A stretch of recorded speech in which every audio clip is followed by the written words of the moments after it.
Here's Gabe Ross with your First Alert forecast.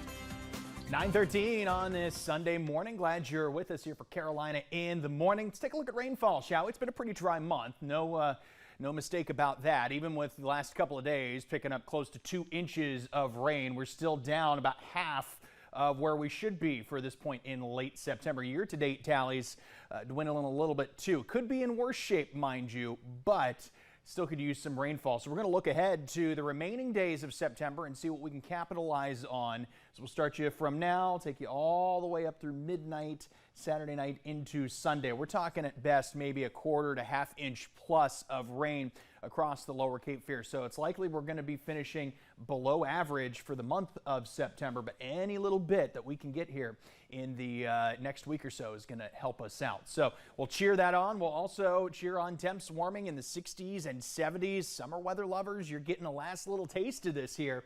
West Shore Home First Alert Skycams, all beautiful this morning. I mentioned at the top of the broadcast, we were camera surfing before we went on the air to find some good views. Wrightsville Beach, of course, always picture perfect. Surf City, another great one. OIB, not looking too shabby there either. 60s and 70s, en route to some 80s. That's where you're going to find temps at the beach. Water temps around 80, specifically breaking waves around 2 feet. Still a moderate risk for rip currents, so you do want to be careful. That water's starting to cool off a little bit past the peak heat of the year.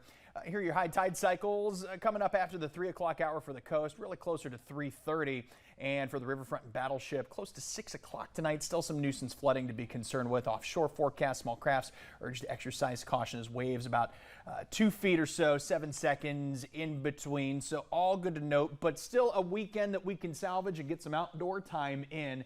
Even yesterday with the cloud coverage, just some spinning showers in some cases in the afternoon. But we're sitting nice and pretty first thing this morning. Doppler sweep is quiet, just some ground clutter you're seeing there on the radar scan. No falling showers. In fact, sky's pretty well cleared. Now this afternoon, it's possible we get a couple pop-ups, but really those chances going to be on the slim side, and actually probably closer to zero if anything. Let's get you through daybreak tomorrow. We've got lower and middle and even upper 60s, so running that gambit of 60s, right? Mostly clear skies, some isolated fog a possibility, especially in those traditionally foggy spots. A couple of those as you head out Highway 17 and out into parts of Brunswick and Columbus County. So that won't be out of the realm of possibility. A few more passing clouds come Monday afternoon. And again, the notion of a stray shower or storm, but lots of dry time to be had.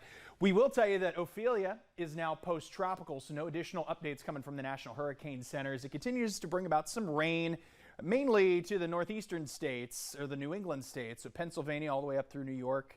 That's really about it as far as we're concerned there. Here's Tropical Storm Philippe. It remains a tropical storm, 45-mile-per-hour sustained winds, gusts up to 60. It's going to remain over the open waters, but of course we'll continue to track it, likely to maintain its tropical storm status. And then beyond that, we have another wave that's actually going to follow the same general direction as Philippe, and it's got low to moderate development odds here the next 2 to 7 days. So we'll of course keep you posted here as the forecast continues to progress. And we'll do that here at least close to home with the 7-day forecast. Clouds on the increase, temps ultimately cooling down back to the upper 70s, and rain chances becoming a little more substantial, but not a whole lot of accumulating rain, though, Emma, to deal with as far as September coming to a close. Back to you.